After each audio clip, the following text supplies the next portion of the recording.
ایک حلقہ یہ کہہ رہا ہے، ان کی جو انالیسس ہے وہ سمجھ رہے ہیں کیونکہ ان لوگوں کی جو بھرتیاں ہیں یا ان کی اپوائنٹمنٹس مسلم لیگ نون کے دور میں ہوئی اور پنجاب میں کافی عرصے تک ان کی حکومت رہی، تو یہ مسلم لیگ نون اس میں ملوث ہے، جبکہ مسلم لیگ نون بھی انویسٹیگیشن کا تقاضا کر رہی ہے اور وہ یہ سمجھتی ہے کہ اس کا پورا انویسٹیگیٹ کرنا چاہیے اور پتہ چلے کہ ان کو لے کر کون گیا تھا۔ اب یہ جب انویسٹیگیشن ہوگی اور انویسٹیگیشن اگر ہمارے سامنے آتی ہے اور انصاف کے تقاضے پورے ہوتے ہیں، تو میں یہ آپ کو بتاؤں کہ پاکستان کی ہسٹری میں جتنے بھی الیکشنز ہوئے ہیں یہ ایک دلچسپ قسم کی انویسٹیگیشن ہوگی اور ہم سب کو اس کا انتظار رہے گا۔ اب دیکھتے ہیں کہ ہوتا کیا ہے۔ اب آتے ہیں دوسری خبر کی طرف، اور وہ ہے شاہد لطیف کا وہ ایک بہت بڑا جو ایکسپوز کیا انہوں نے اور ایک انکشاف کیا ہے بڑے عرصے بعد ایک انٹرویو کے دوران۔ آج کل عام طور پر تو ان کو آپ دفاعی تجزیہ نگار کے حوالے سے اکثر ٹیلی ویژن چینلز پہ دیکھتے تھے، لیکن آج کل آپ ان کو نہیں دیکھ پا رہے، اس کی وجہ یہ کہ ان کی کچھ آواز خراب ہوئی ہے، اس کی ٹریٹمنٹ چل رہی ہے ان کی، لیکن اور یہ جو انٹرویو میں نے سنا ان کا، اس میں بھی ان کی آواز کافی خراب تھی، لیکن انہوں نے یہ کہا کہ جب بالا کوٹ کا واقعہ ہوا اور ہم نے JF-17 تھنڈر طیارے استعمال کیے، اور اس وقت مودی نے کہا کہ کاش اگر ہمارے پاس رافیل طیارے ہوتے تو یہ سچویشن نہ ہوتی، تو شاہد لطیف نے کہا کہ میں نے ان کا جواب یہ دیا تھا کہ اگر آپ کے پاس رافیل طیارے ہوتے تو بھی آپ کی یہی سچویشن ہوتی۔ اس کی وجہ یہ ہے کہ JF-17 تھنڈر جو بلاک 1 بنا، بلاک 2 بنا اور بلاک 3 بن رہا ہے، سکسیسفل سیریز ہے، اور اب تو بلاک 3 کی اتنی ڈیمانڈ ہے کہ پوری دنیا سے لوگ جو ہے ٹریننگ کے لیے ان جہازوں کی ڈیمانڈ کر رہے ہیں۔ انہوں نے یہ کہا کہ جب وہ وائس چیف تھے اور زرداری جو تھے وہ پریزیڈنٹ تھے، تو انہوں نے ان کو بلایا اور ان کو تنبیہ کی کہ جو JF-17 تھنڈر ہے اس کی تیاری روک دو، اور اگر تم میرے ساتھ اس میں کوآپریٹ کرو گے اور میری بات مانو گے تو میں تمہیں ایئر مارشل بھی بنا دوں گا۔ تو انہوں نے کہا جی کہ اس وقت میں وائس چیف تھا اور میرے سینئر آفیسر تھا اور میرے ایئر مارشل بننے کے چانسز تھے، تو میں نے ان کی اس بات کی اتنی پرواہ نہیں کی، لیکن وہ پریزیڈنٹ تھے، وہ کچھ بھی کر سکتے تھے، بہرحال میں اپنے کام میں لگا رہا اور میں نے JF-17 کی جو کنسٹرکشن تھی یا جو تیاری ہو رہی تھی پاکستان، اس کو نہیں روکنے دیا اور وہ چلتی رہی۔ اب یہ پریشر زرداری پر کس نے ڈالا تھا اس کے بارے میں مختلف قیاس آئی ہیں، لیکن کہا ہی جاتا ہے کہ امریکہ کی طرف سے دباؤ تھا پریزیڈنٹ زرداری پر، اور اس کی وجہ یہ تھی کہ 90 کی دہائی میں جب روس کے خلاف امریکہ نے جنگ کی اور پاکستان نے اس کی مدد کی اور پاکستان اور وہ امریکہ جیت گیا، رشیا کو توڑنے میں بھی کامیاب ہو گیا، تو اس کے بعد انہیں محسوس ہوا اور پاکستان پر جو پابندیاں لگا دی امریکہ نے مختلف قسم کی، تو پاکستانی ایئر فورس کو یہ محسوس ہوا کہ ان کو جدید آلات نصب ہوئے ہوئے جو فائٹر طیارے ہیں وہ چاہیے، تو اس حوالے سے انہوں نے چائنا سے بات کی اور چائنا نے ان کو یہ جواب دیا کہ اس کا مطلب یہ ہے کہ آپ کو F-16 طرز کے طیارے چاہیے، تو انہوں نے کہا بالکل ہمیں F-16 کی طرز کے طیارے چاہیے، جس پر چائنا نے ان کی مدد کرنے کو انکار کر دیا، اور اس کی وجہ کیا تھی وہ بھی میں آپ کو بڑی دلچسپ وجہ ہے جو میں آپ کو بتاتی ہوں۔ تو پھر شاہد لطیف نے یہ کہا کہ جب انہوں نے ہمیں کہا کہ ہم F-16 بنانے میں آپ کی مدد نہیں کر سکتے، تو پھر ان کو جواب دیا گیا کہ آپ ہمیں طیارے بنا کے مت دیں، آپ ہمیں ہماری صرف اس کنسٹرکشن میں مدد کریں اور ہمیں کچھ ایسے آلات دے دیں جس سے ہم اپنے ملک میں ہی یہ طیارہ بنا سکیں۔ اس کے بعد چائنا نے وہ ہیلپ دی اور پاکستان نے خود پاکستان کی جو ایئر فورس ہے اور کامرم ایئر بیس میں اس تھنڈر طیارے کو بنایا گیا۔ چائنا کی جو تھی وہ تھوڑی ٹیکنیکل ہیلپ تھی۔ اب چائنا نے انکار کیوں کیا، وہ بھی ایک بہت ہی انٹرسٹنگ بات تھی، کیونکہ چائنا کے پاس اس قسم کی ٹیکنالوجی تو تھی لیکن ان کے پاس یہ مہارت نہیں تھی جس سے اس طرح کا طیارہ بنا سکتے، اور اس چیز کے نے انکار کیا، اور پاکستان نے وہ مہارت دکھائی اور JF-17 کی کامیاب سیریز بلاک 1، بلاک 2 اور بلاک 3 سامنے آئی، لیکن چائنا نے اس طرح سے مدد کی۔ بٹ چائنا شاید اس نے اپنے آپ کو اس کیپیبل نہیں سمجھا کہ وہ اس طرح کا طیارہ بنا سکتا ہے جس کی ڈیمانڈ پاکستان کر رہا ہے، اور آج JF-17 جو ہے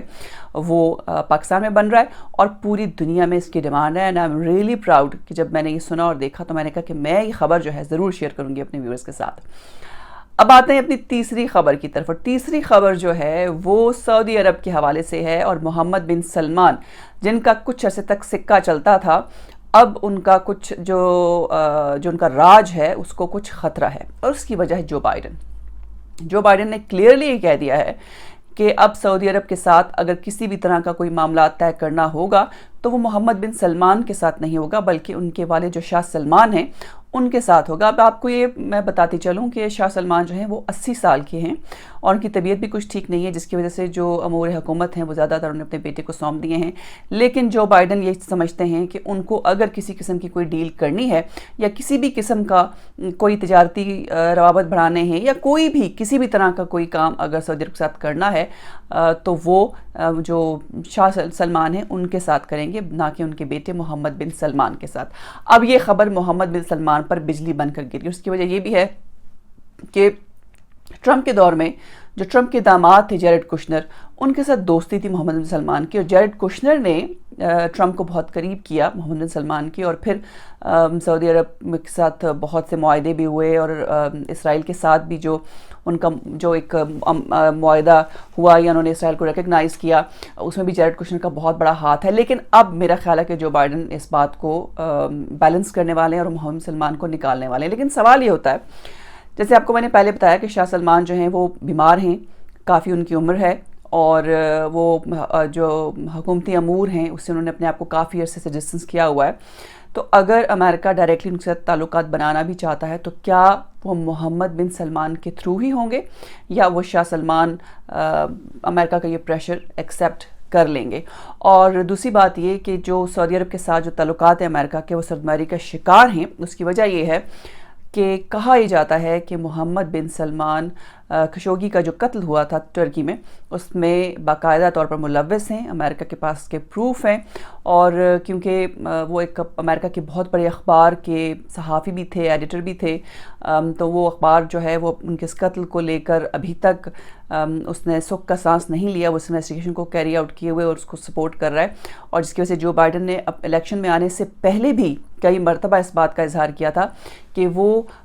اس جو خشوگی کا قتل ہے، اس مرڈر کی جو انکوائری ہے اس کو دوبارہ سے ری اوپن کریں گے، اور جو بھی اس میں ملوث ہوگا اس کے حوالے سے اس طرح سے فیصلہ کیا جائے گا. So it's a bad news. اور میرے خیال میں سعودی عرب اور امریکہ کے درمیان کے جو تعلقات ہیں محمد بن سلمان کی وجہ سے سرموری کا شکار ہیں، اور اس وقت وہ بہت پریشانی میں ہیں. اور شاید یہی وجہ ہے کہ اب وہ سعودی عرب جو کچھ عرصہ پہلے پاکستان کو دیے گئے $3 ارب کی رقم انہوں نے فوراً واپس لی اور تقاضا کیا کہ ہمیں ہمارا جو قرض واپس کیا جائے اور ہم آپ کو تیل بھی فراہم نہیں کریں گے. اس نے ایک مرتبہ پھر پاکستان کو پیشش کر دیا $10 ارب کی. سو یہ کیسے ہوا؟ یہ معجزہ کس طرح کا ہوا؟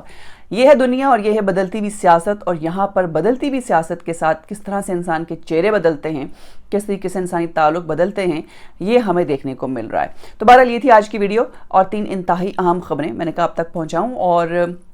اگر آپ کو ویڈیو پسند ہے اس کو لائک اور شیئر ضرور کیجیے گا. اور اگر آپ نے میرا چینل ابھی تک سبسکرائب نہیں کیا تو میرے چینل کو بھی سبسکرائب کریں تاکہ آپ کو مزید جو اپڈیٹس ہیں، مزید نیوز آپ تک میں پہنچا سکوں. یہ تھی آج کی ویڈیو اور آپ کے ساتھ پھر ملاقات ہوگی.